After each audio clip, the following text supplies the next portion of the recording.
For our headboard, we're going to use two different sizes of decorative trim. One will be this 1/2-inch welt cord, the other will be this 1/4-inch welt cord. For the fabric that wraps around that welt cord, we're going to use a 3-inch piece of fabric for the 1/2-inch welt and then a 1.5-inch piece for the 1/4-inch welt.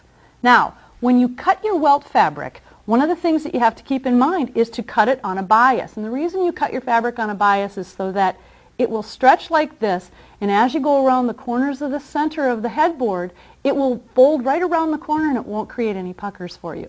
Now, the other thing is the headboards are slightly bigger than some of the other applications you might use, and you're going to need multiple strips of fabric all the way across your fabric bolt in order to create that long strip of welt. So one of the things you're going to do is put your fabric face to face, and you're going to sew that at a diagonal right across the fabric. Make sure you have your faces together, and make sure you also backstitch.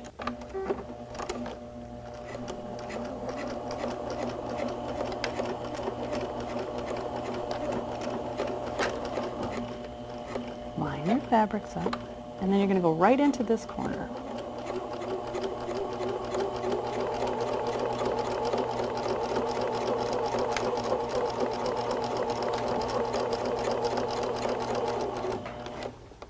Now, once you've sewn across the two pieces of fabric, you need to trim that to about 1/2 inch. And what that will do is it'll allow you to open that seam up so that you don't have a lot of bulk. And when you come to that part of the welt cord to sew it, you'll open it like that to stitch it. Now, to begin sewing welt cord, we're going to sew this 1/2 inch. Wrap the fabric all the way around. Threads out of the way here. Now we're using a zipper foot so that we can get very, very close. This welt cord is very thick, so there's really not any other way to get close enough to sew to it.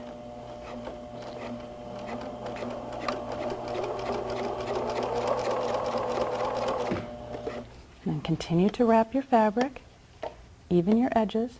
And this flange that you're using here will be what you staple down when you're putting this on your headboard.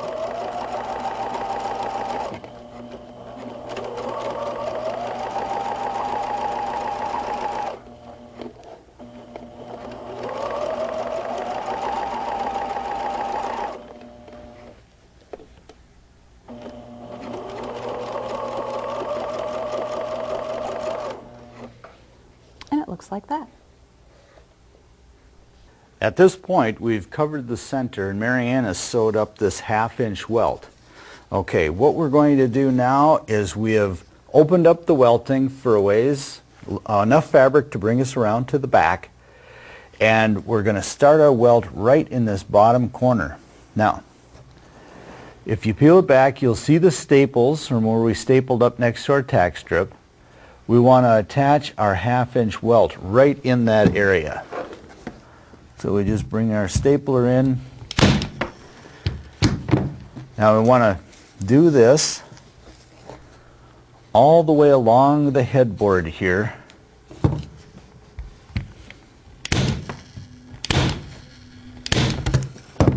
Now you'll see that it's the 1/2 inch welt kind of pushes right up against the center fabric. That's good. You get a little tension there.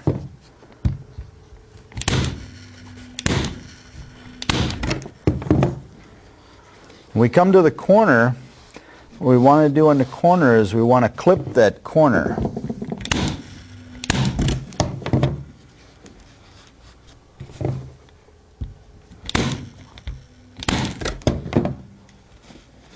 All right, the corner is right here, if you can see that.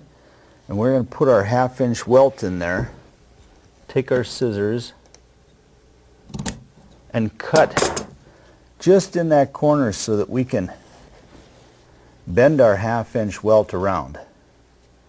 Now we'll staple that down, go around the corner, finish it off to the other side, and go down. When we get to the bottom of the other side, we're going to take the fabric from the welting, and we're going to put the finished side in like this. This is our finished bottom, and staple it in the back.